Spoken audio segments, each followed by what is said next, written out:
Hey, hey, hey, we're live once again on the Daily Jace live show. I'm excited. Hope everyone else is too. Happy Labor Day, everyone. Hope everyone's managed to find some time to rest, relax, and refresh for the week ahead. Today, like I said, mega excited because we have the Strutfit CEO and co-founder, Nayyar, on the show. How you doing, mate? Hey mate, I'm doing well. Happy to be here, and not as excited as you, but still pretty excited. That's the one. Awesome. Just for everyone out there who might be watching, give the quick five of what you're all about and how you came to be here, and then we'll go from there.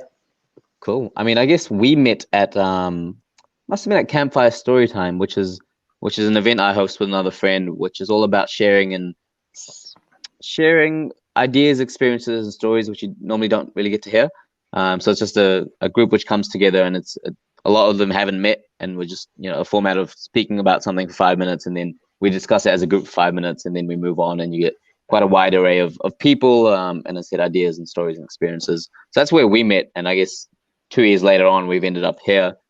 Some of my background, so I've got, as you mentioned, I'm the CEO and Strutfit of CEO and co-founder of Strutfit, and Strutfit is bringing retail into the future. So in 20 years, we're going to be the company which has done the most for bringing retail into the future.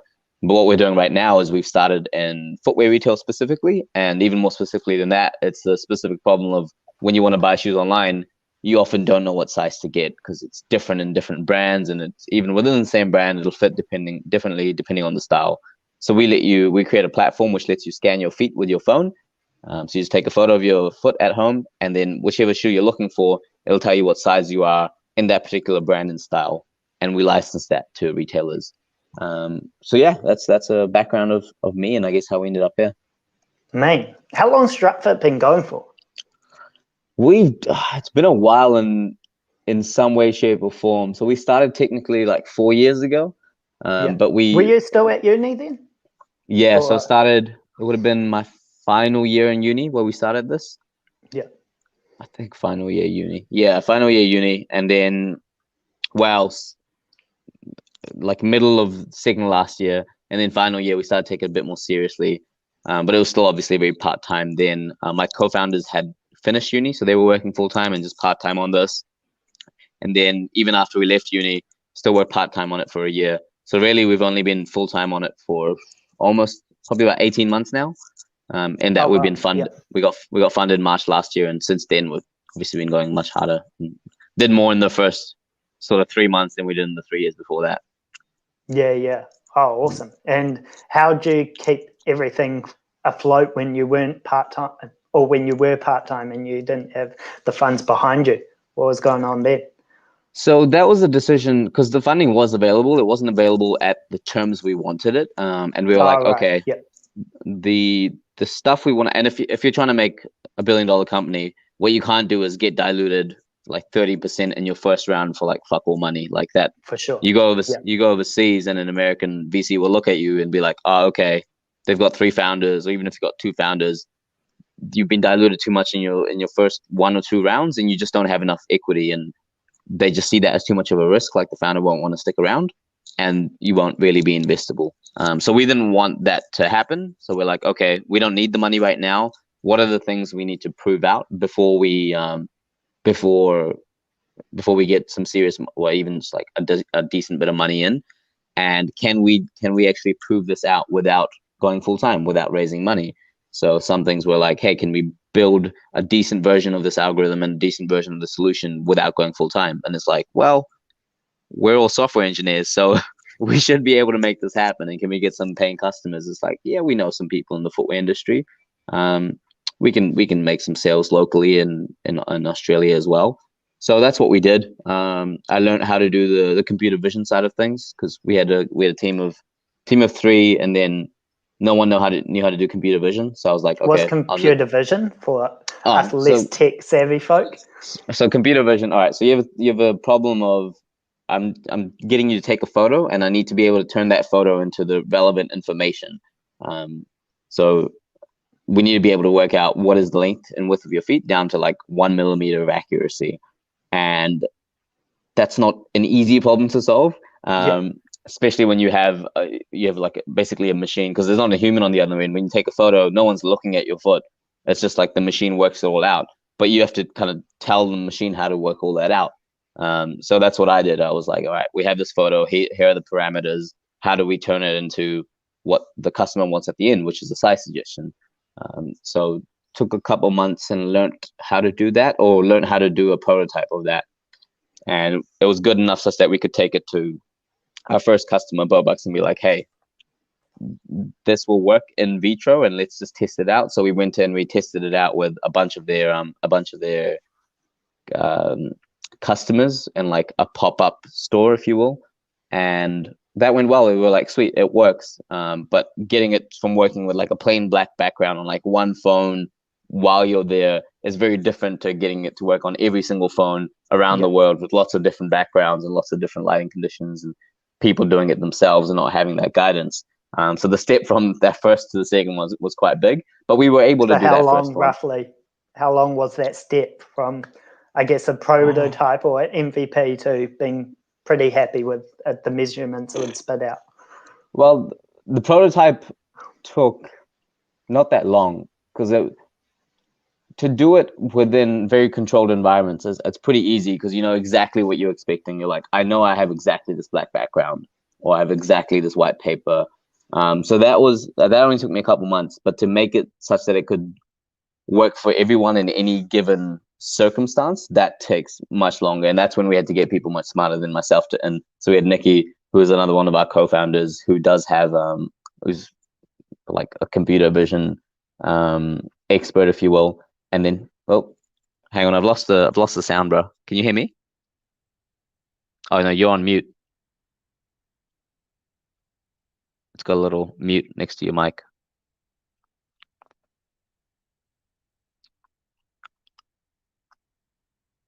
Maybe if I mute and no, that hasn't helped. You still got the mute on. I'll just keep talking and you work that out, and we'll just keep rolling. Cool. So I got Nikki involved, and he did that, and again that was amazing. And then eventually, once we raised some capital last year, then we got Sujat involved, and he's got a PhD in computer vision, and he was able to basically take what we had and make it far more robust. So that's a process of maybe like, again, 12 to 18 months to get to eventually where we wanted it to be, where it was good enough such that people could actually use it, and get it right 98% of the time. So that's pretty cool. Yeah, are you still with me? Are you still here? Maybe.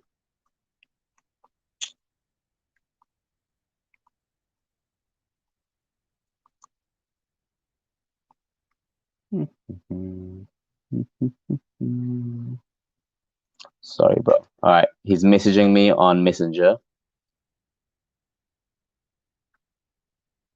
He said, "Sorry, bro!" exclamation mark. And I was gonna say, "All good. What's the play?" Nobody panic. I think he's coming back in real soon.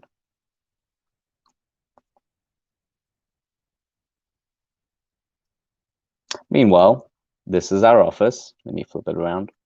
All right, he says 1 minute. All right, while he's doing that, I'll give you guys a tour of the office. So how do I flip my camera? Cam? No, can't flip it. It's going to be this way.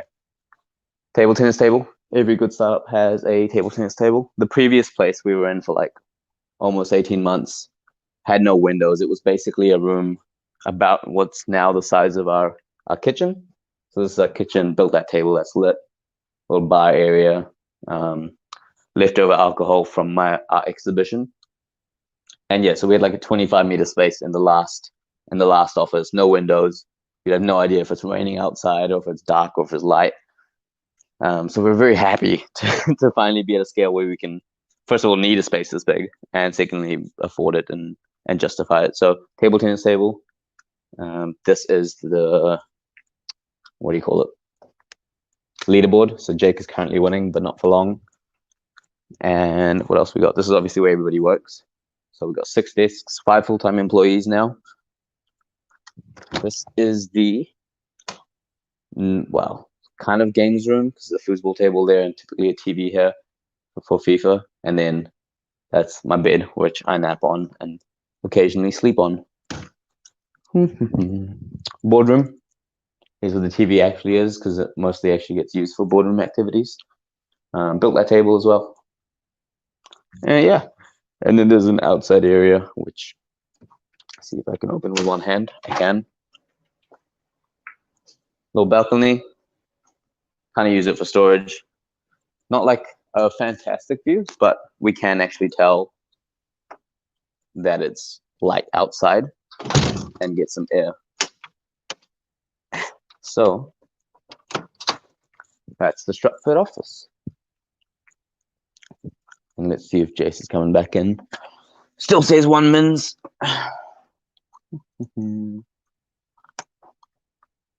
Live shows are great. It was I did a live demo in the early stages with one of our, it was actually, anyway, it was a potential New Zealand client, and I'm like, oh yeah, it's great, it's really accurate, go ahead and try it. So he tries it, and this is before I've worked out that the algorithms I wrote don't work when there's lots of lines on a carpet. So it's the first time we come across like a carpet with lots of like vertical lines on it, and it straight just fucked up the algorithm, and it just died. Yeah, it just died, and I was like, oh, okay, here's like a potentially pretty big client, or like one of the biggest clients in New Zealand, and live demo has not worked. But they were like, oh, it's all good, and still move forward to some capacity. But yeah, live demos notoriously difficult. Live shows notoriously difficult. I feel like Jason needs like a young Jamie from like Joe Rogan has. I'm getting 3 dots, spinning. Might need to restart the computer. BRB. If anybody is actually watching this live, then just memes. I'm not seeing any comments. Chucking questions if you have them. Otherwise, what else is interesting? These are like early prototypes from my art exhibition. So we had, I don't know if we're meant to be talking about this, but he's not here, so he can't stop me. We had a show called Symbolically Kiwi, and that was all about sharing and celebrating Kiwi success stories, because that's something we don't really do in New Zealand. It's like we've got this tall poppy syndrome, and instead of celebrating our success, we kind of cut them down. Oh, the chat, one comment, memes. Sammy says memes. Of course you would be on, Sammy. Anyway, Sammy already knows all about this because Sammy helped run Symbolically Kiwi for 2 weeks. So yeah, it was all about sharing and celebrating Kiwi success stories, but also showing how like they're not different from you and I, and that like if they can do it, then you can do it. Because my hypothesis for why the tall poppy syndrome exists was twofold. One is we believe it's like a zero-sum game where if somebody else succeeds, then you can't succeed, which I think is the opposite of true. I think if Kirsten is doing really well at dance, doesn't mean there's less space for New Zealand dancers. It's like actually now more of us can do it. Of Peter Beck is creating a rocket company, doesn't mean there's less room for rocket scientists in New Zealand. In fact, he's created a whole industry. So there's that, and then the other is people believe that these people who are really successful, they have something special, and they were gifted or they have these circumstances.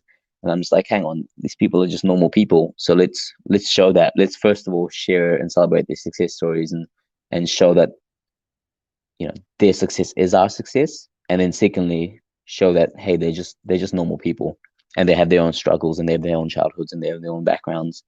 And that if they can go through all that and get to where they are, then certainly you can do it. So we've got, Peter Beck, his careers advisor, called his parents in the school and said his aspirations were unreasonable and that he should go work at the aluminium smelter. Daily Jess is back. I'm back. I was giving everyone a tour. Sorry about that, Ang. Sometimes the tech just blows up at the worst times, eh? Yeah, I was just saying But how live demos are a joke because they never fucking work. But they don't. They don't. No, it's probably there's an operator error on my end. I need to get more savvy. But nah, we were just touching on your journey through Strutfit yeah. 3 minutes before everything went uphill. So Strutfit. You were talking about how like the development phase took a few months to get everything rocking and rolling. Well, that was And to get to the point where we could prove that it would work. Because yeah, at the start it was just like would this even work? You know, like is this a feasible method of solving this problem? Because no one else had done it. yeah, So we're like, why has no one else done it? Is it just like really hard to do? Is it even technically feasible? So that's what it was. I was just testing it from first principles. Would it work? And then after first principles, actually just building out a prototype and being like, okay, is this going to work? And then you can later think about making it work for different types of skin tones or different types of phones or different backgrounds or different angles and all that. But it's like, is it going to work in the first instance? So it took a couple months to get to that, and then to get it from that to something which would serve up suggestions more accurately and not give false positives, because false negatives aren't really much of an issue, but like false positives are a big issue because then you're telling yeah, someone, hey, this is your size, and if it's wrong, then you're fucked. for sure. So that took much longer. In fact, we didn't have our first like good version of like a version we were proud of until like October last year, and that was when the algorithms were like sweet. We'd proven they added value, so we reduced returns, we increased conversion rates, and customers were much happier. But also the user experience was much more seamless and much more thoroughly tested. So that took about 5 months of working full time on it to get to that stage. Yeah. And what's the last 8 months or so look like for you guys? Like, I know that every business has had its own challenges or ups and downs through this whole coronavirus thing. How's that impacted you? So initially it was like a bit of well, first we were like, oh, it means like the coronavirus isn't going to be a big thing, and then it's like, okay, this is going to be massive. So we kind of hunkered down and we're like, all right, worst case scenario, we have like no revenue coming in and we're not able to raise capital round. Like, what happens? So once you set your worst case and you're like, okay, worst case, we can still keep this running. If we need to consult, we can consult, and we'll just get through it no matter what. Then it's like, cool, you have your worst case, so you've capped your downside. And then we were like, okay, what's the upside? So we were working through that, and initially there was, in the short term, it was a lot of uncertainty, especially for retailers as their revenues dropped, and they were like, okay, stores are closing. We obviously still have to pay all our costs. So the cost base has stayed the same, but the revenues dropped heavily. So short term, everyone was uncertain and not willing to spend any money. And we had a bunch of trials which should have converted but didn't because they got really scared. So short term, it was bad. But then midterm and long term, it's very good because there was 10 years of e-commerce adoption within like 5 months. For sure, and that's perfect for you guys. Yeah, so it's very good for us. Yeah. So now we're just taking advantage of that. Basically, it took a while for the dust to settle, but in that interim, we were still building the product, still reaching out to some customers and getting some sales. And now we're live with one of the largest retailers out of the UK. Well, probably the largest retailer. They're called Next PLC. They have 700 stores. They do like $4 billion a year, which is cool. Oh wow! Yeah, so that just for shoes. just for Or shoes, is that? just Yeah. specifically for kid shoes initially, and then because they're just so big, it makes sense to do it on a subsection of their categories. But even just their kid shoes is like pretty big. It's pretty big. So that, and then we raised the capital round, led by NZGCP, co-led by NZGCP and Who are they? K1W1. They're the New Zealand Growth Capital partners. They used to be called NZVIF, so it's the government's investment arm. But they've taken a more active mandate. So they led that round with K1W1, which is Stephen Tyndall's investment fund, who've also invested in like Rocket Lab and other really cool companies, which is cool. And and uni services was along, Ice House was along, and a few private individuals as well. So off the back of that, because they could see, they could see the progress we'd made so far on like fuck all money. They could see the traction we were getting. They could see the way the market was hitting as well. And they were like, cool, now is a good time. And you said you did everything you said you were going to do. So, builds up that trust, and it's like, all right, go keep executing and keep that momentum rolling.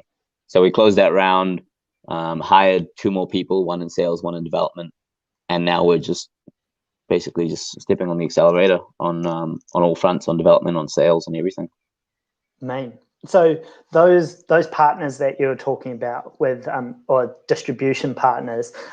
So you mentioned one in the US, quite a large one, and where else in the world are you guys selling or licensing your software to? Right. So we have retail partners. So that wasn't in the US, that was the UK. So we've got a few in the UK. And that was just because they came to us. So we had like 3 of the largest companies in the UK reach out to us when we were only live on 1 retailer. So that gives you an idea of like how in demand the solution is when you have like, we were only on 1 website and we'd done no marketing, and still they found us and still they reached out. So that was good. And by virtue of that, that's when we started focusing on the UK. So we've got a bunch there and in Europe.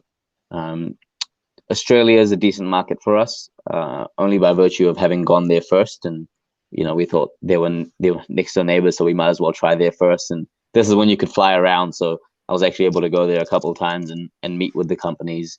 But now the focus is squarely on Europe and USA. Like, you've got to be playing in the US. So we're concertedly pushing in the US now. Is that because it's the biggest market? And yeah, it's the biggest market, and it's the right type of customer in that, if you look at Zappos, they have 50% return rates. So that's like a big problem for them. So you have this consumer behavior where you're used to the free returns and free shipping. And right now that's just like a cost of doing business for retailers, but it doesn't have to be, right? Like, you don't have to ship out 3 different sizes and get 2 of them back and not be able to sell them in the meantime and not know if they're going to be damaged. Like, that doesn't have to be the status quo. There's another way to do it, and it's the Strutfit way. So we're bringing the Strutfit way into the US. Oh, man. And do you think you'll just primarily do footwear, or you'll start getting into other bits and pieces through the same sort of model? Yeah, so ultimately our goal is to bring retail into the future. And of course, retail isn't just footwear retail. Footwear retail is about 10% of all retail. All fashion or apparel retail. So absolutely, we've got plans, and we've already got products, if you will, to head into that apparel space. But that's not how we do it. So we're gonna first own footwear, specifically with the sizing solution. Then already we're expanding into the analytics side of things for these retailers. There is an omni-channel solution which we're working on, which we'll see if stores are still a thing in the future. But if they are, we'll be right there, and we'll be adding tech into them. Because right now you go into a store, it's still very low tech. You're very heavily reliant on the staff member to do the selling. And it's like, well, right now I go into a store, I can't search a store. Like, if I'm online, I can just search for whatever I want. Trying to find something in a store is a nightmare. So it's like, you can make them more searchable. You can make people self-service. You can find reviews. Right now, you go into a store, you don't, like, how do you look up a product review? Like, it's not easy for you, right? You have to go online. But if you could just scan the footwear, and you'd have all the product reviews, and you would have all the sizes in store, and you would have perhaps how to style it, and have all that there just on your phone, because everyone's on their phone anyway. So those are the type of install solutions we're working on, and that's not just only for footwear. You can apply that to all apparel, and in fact all retail. So that'll be, maybe it'll be like 3-4 years before we head into apparel, and then just keep expanding beyond that. Awesome. Jumping sideways a little, I want to talk about symbolically Kiwi. Yeah. Because I hadn't caught up with you in a while, but then I saw you did this massive project that was pretty cool. Just break down what symbolically Kiwi actually is, what entailed, what the journey was, and we'll go from there. Yeah, I did like a little bit of this while you were away. I gave people an office tour, and I had some of these prototypes and all the screen print testing they're right next to my thing. So, So I was like, oh, I'll just show some people. So this is just mate, these are like prints from it's this left and right messing me up. But yeah, symbolical Kiwi. So one of the other things I do is art through my pseudonym of Mr. Geometric. And Symbolically Kiwi was about sharing and celebrating Kiwi success stories. And it came up because I was working on another show and I was like, hang on, we have a story in New Zealand worth telling, but we don't really tell it. And like, why is that?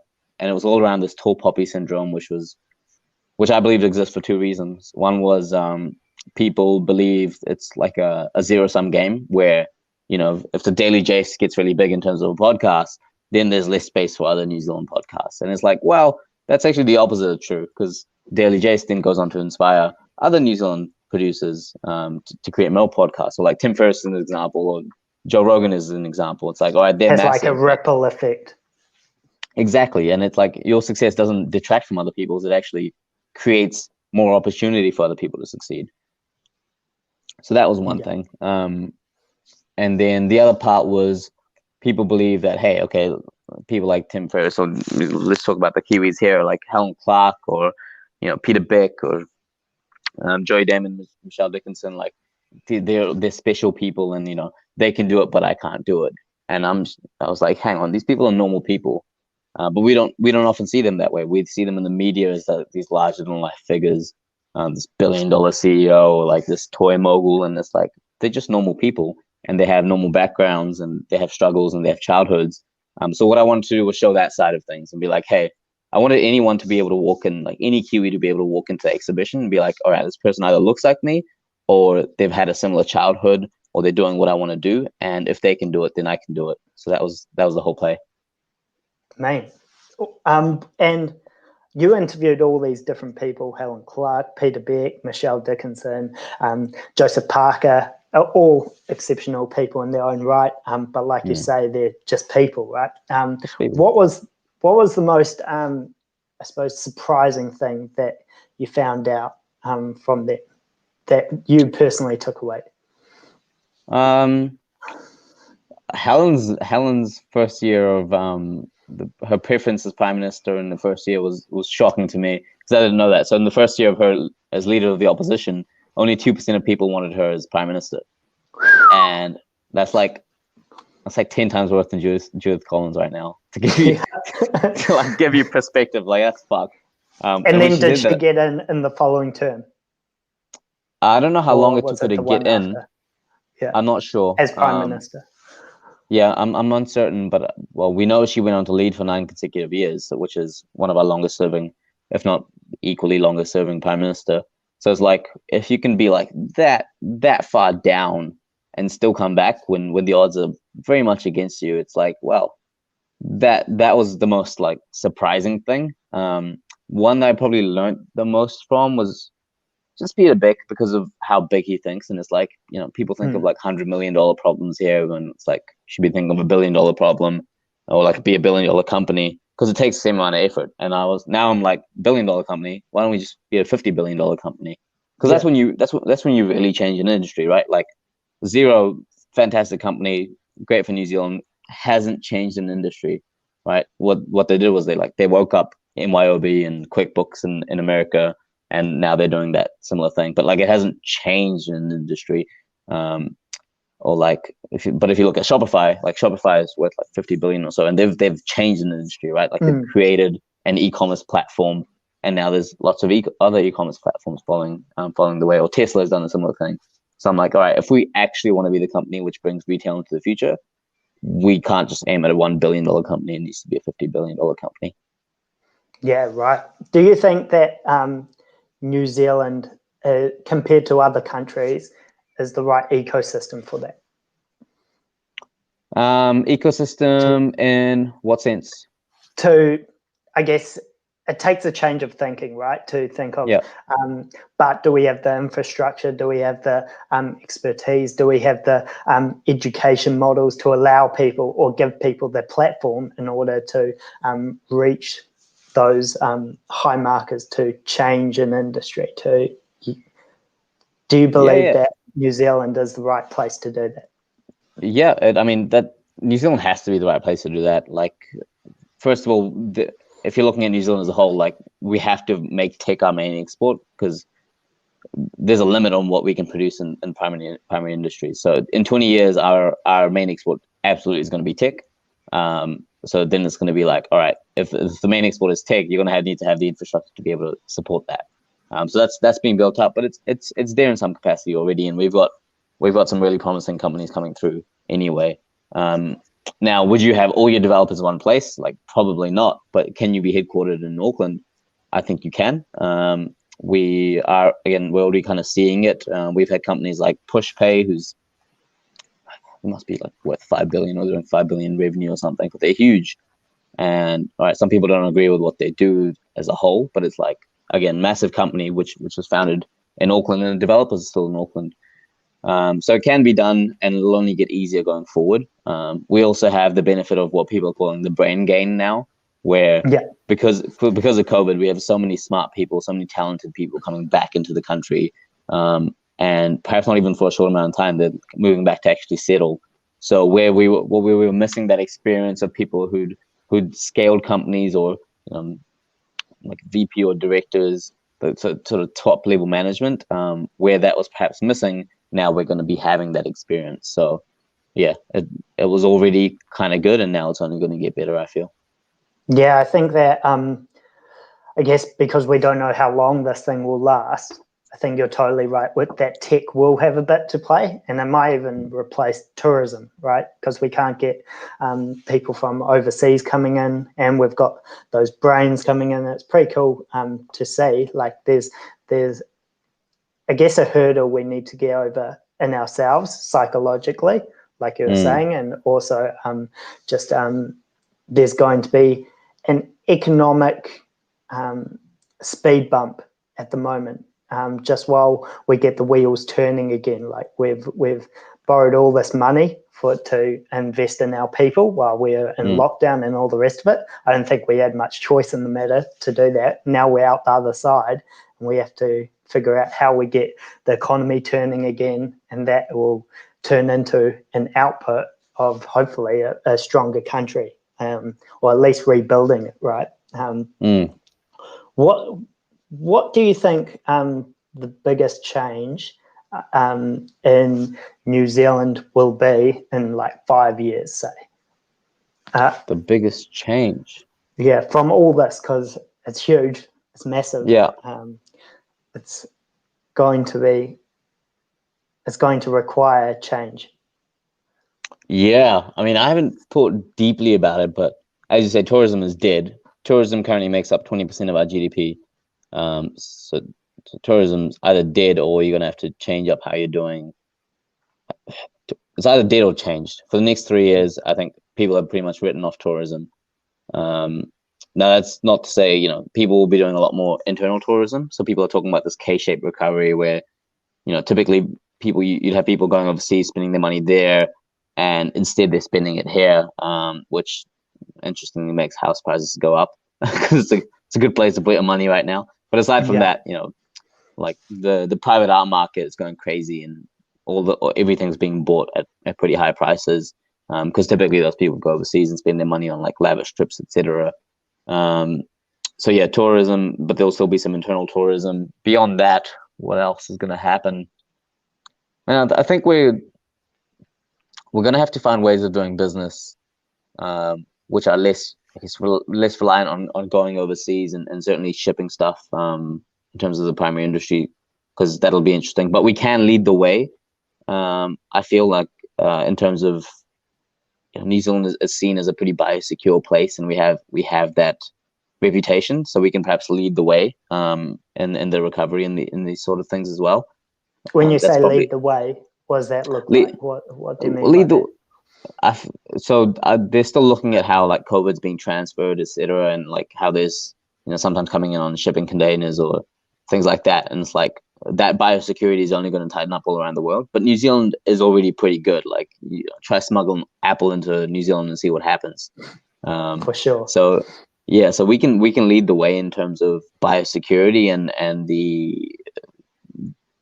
the technology around the biosecurity and perhaps the protocol around the biosecurity. So that will be interesting. Not my area of expertise, but just thinking like it kind of just makes sense if we're leveraging that, because that's what we have to do. We're such a small nation. We have the benefit of being like super connected and speaking the right language, which is English. Like that's a massive advantage that people don't really think about. But it's like, hey, we've got smart people. Like, how do we create things which can scale? And this might be one of those things. But yeah, that's in terms of the tourism stuff or the primary industry stuff. Otherwise, yeah, tech is going to play a huge part. But man, I don't know. 5 years is going to be.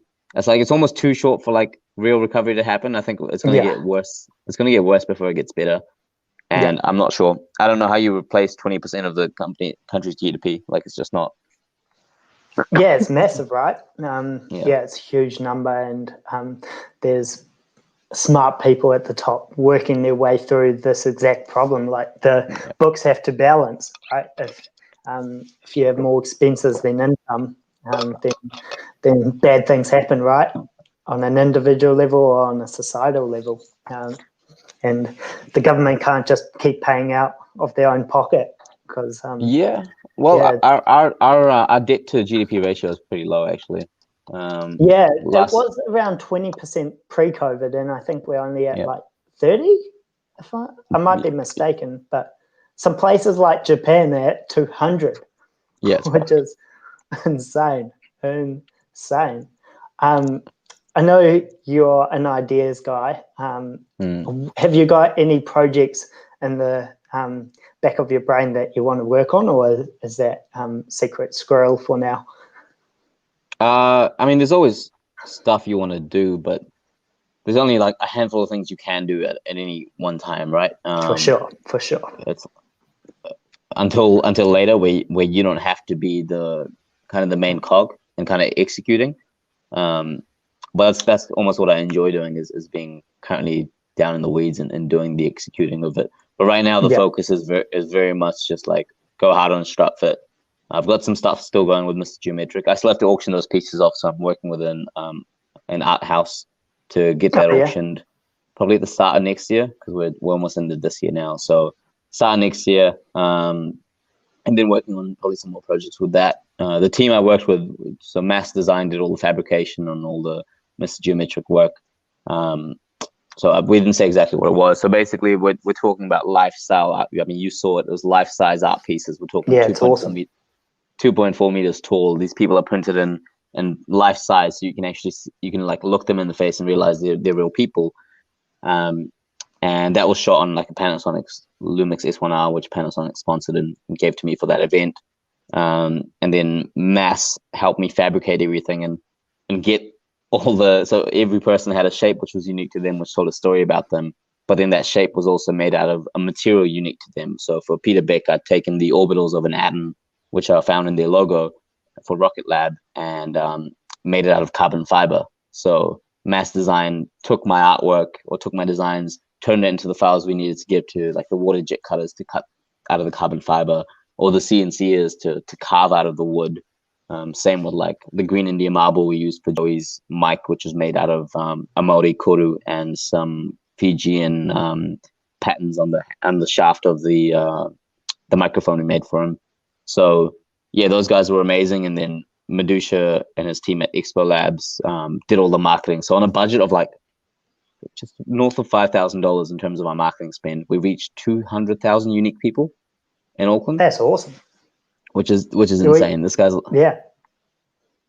You're pretty like happy with that? Yeah, I mean, to reach that many people on like such a small budget, when you're competing against like companies with real budgets, right? Like $5,000 is nothing for a lot of companies. But because Medusha is just so good at what he does, and the story was so compelling, we were able to reach that many people. And despite it being COVID and people not really leaving the house because it happened on lockdown 2.5, we still got 1,200 people coming through the exhibition, which, as far as I can tell, was like the largest interactive art exhibition this year, and certainly the largest event which was happening at the time, which might make it the largest event which was happening in the world at the time, because the whole world was shut down. For sure. To paint a picture, I went to this exhibition. It was pretty awesome.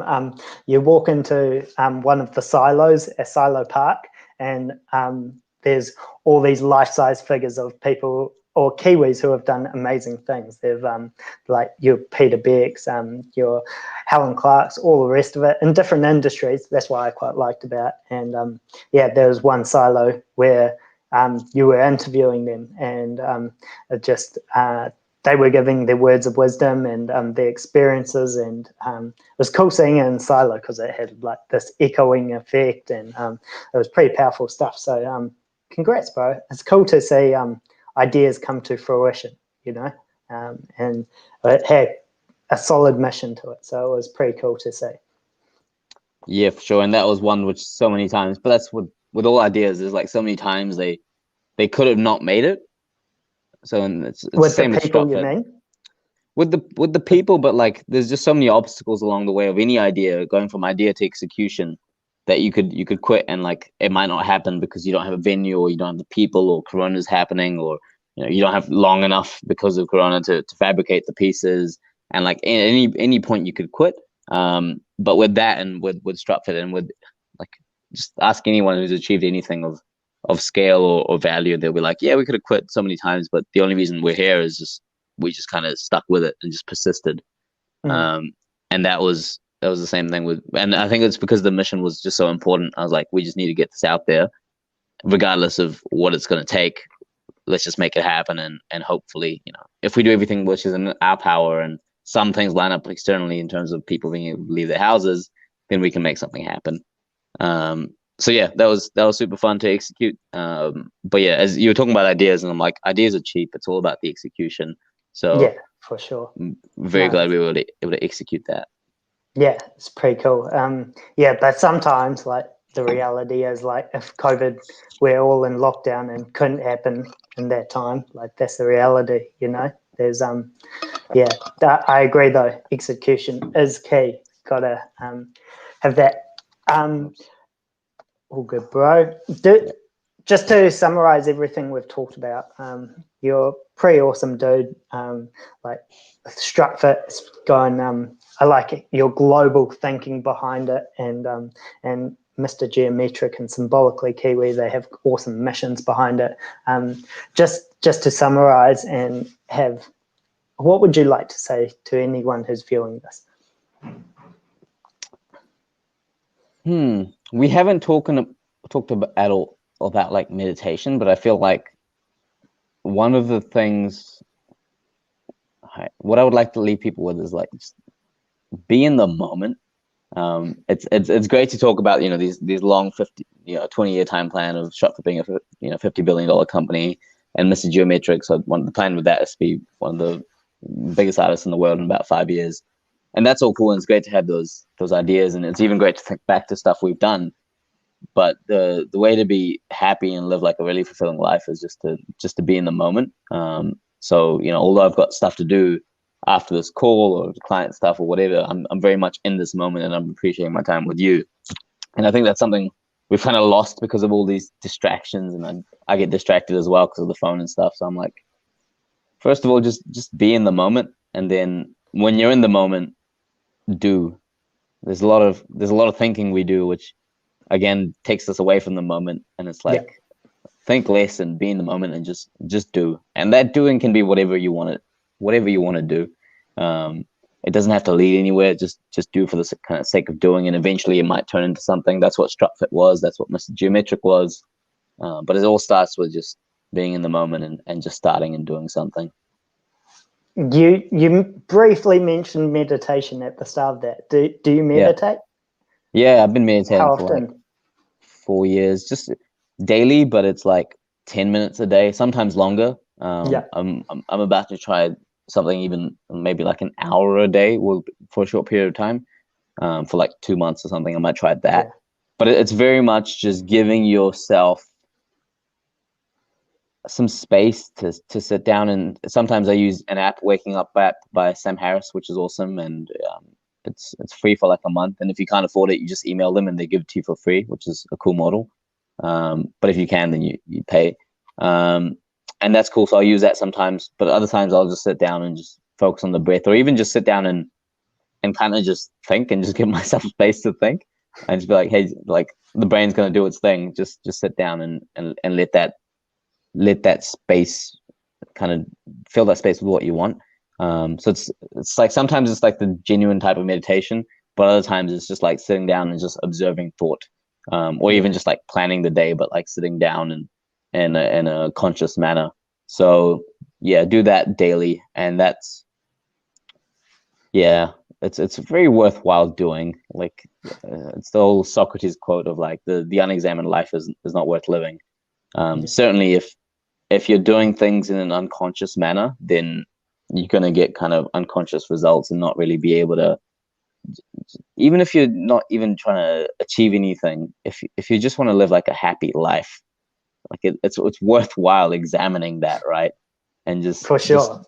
being able to have a good quality of mind, because at the end of the day, whatever you're doing, you're looking at through the lens of what is your mind.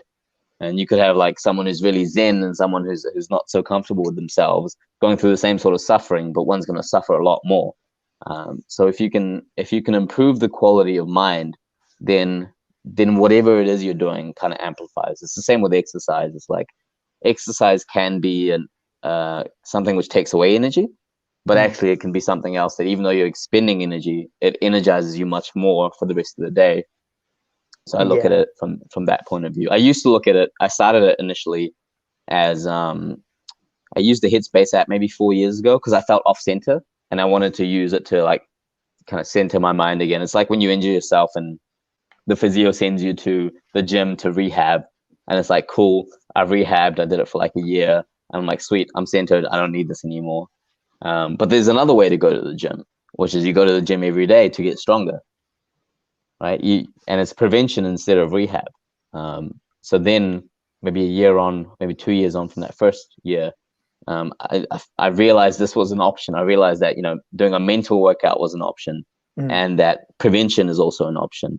So instead of going to the gym only when I'm injured to rehab, I now go to my mental gym every day as a form of prevention and as a form of strengthening, as a form of exercise, and it's really worthwhile doing. Like it doesn't have to be all voodoo and like with the Eastern or the Western beliefs, or even like how it's really commercialized through apps now. It's really just like just sitting and just being with your own mind, without the distractions of a phone, without the distractions of like alcohol and Netflix or even a book or music or going. I mean, you can do it outside or like people, but it's so easy now to not spend any time with yourself that people will go like the whole day and spend no time with themselves. And it's just like, just unplug, remember what it's like to just be with yourself. Because when you can be with yourself, then you're not doing things, I don't want to say for the wrong reasons, but you'll get people who are uncomfortable spending alone, so they'll like hit up their friends, be like, hey, like, are you partying tonight or something? And you go unpartying. It's like, did you want to do that, or did you just do that because you were uncomfortable just spending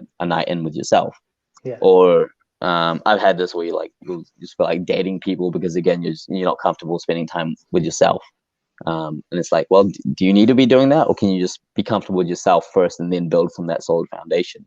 So yeah, that's what meditation and that sort of philosophy is for me. But it's like, if you can be content with yourself, you almost don't need anything from the outside world. But it's like you can still want it and still have it like as a bonus. But yeah, if you're there with yourself, then it's like you kind of have everything you need. But I didn't want to interrupt you then because you dropped so many gems. Like you touched on the exercise, which I think exercise is my meditation because I go to the gym pretty much every day, and mentally I'm just not quite there if I don't. I get restless, like I can't focus, I can't do anything that energizes me, So I'm glad you touched on the exercise part. But you also brought up a good point about being in the moment, because I watched The Social Dilemma today. Have you seen it? I haven't seen it yet, but I've heard obviously about it.